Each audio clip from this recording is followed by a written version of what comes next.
Let's go to country New South Wales now and catch up with another senator for the great state of New South Wales, Jim Molan. Jim, look, this is self-harm nationally on a grand scale, and all politicians, Labor and Liberals, state and federal, have to wear some of the blame and should hang their heads in shame, surely.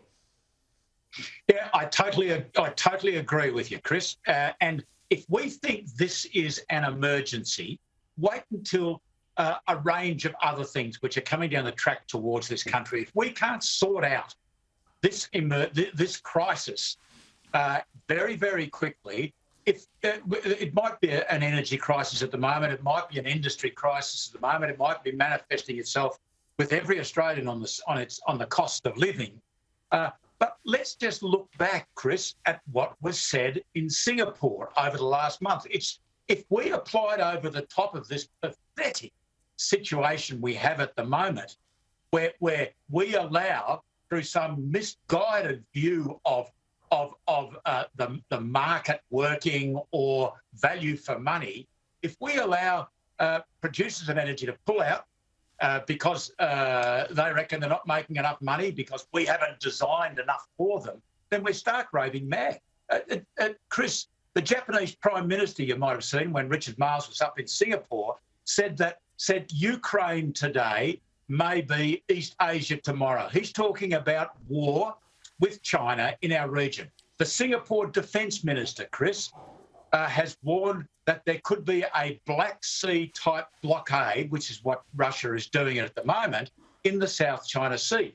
And the US Indo-Pacific Fleet Commander, John Aquilino, said at that same conference that we all think Richard Marles has saved the whole world.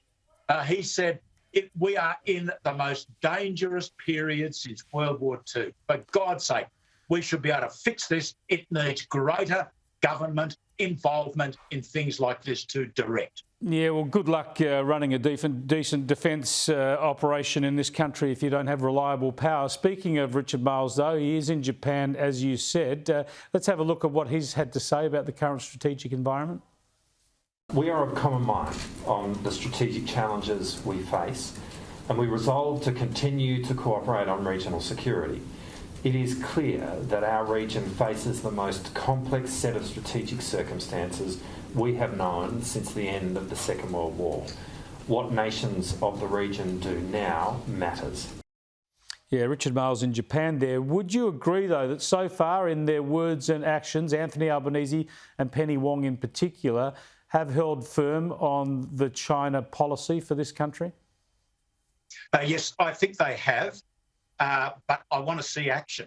And what I want to see is we, the coalition government, moved the ADF from an absolutely pathetic situation to a little less of a pathetic situation.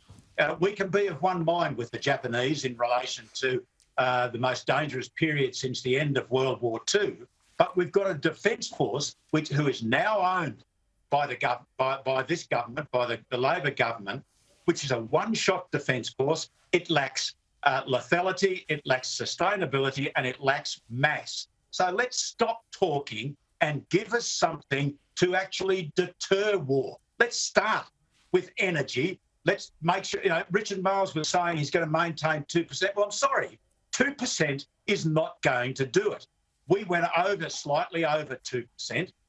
We need to put a lot more money into defence, or else we'll think, today's lack of energy was absolute halcyon days, Chris.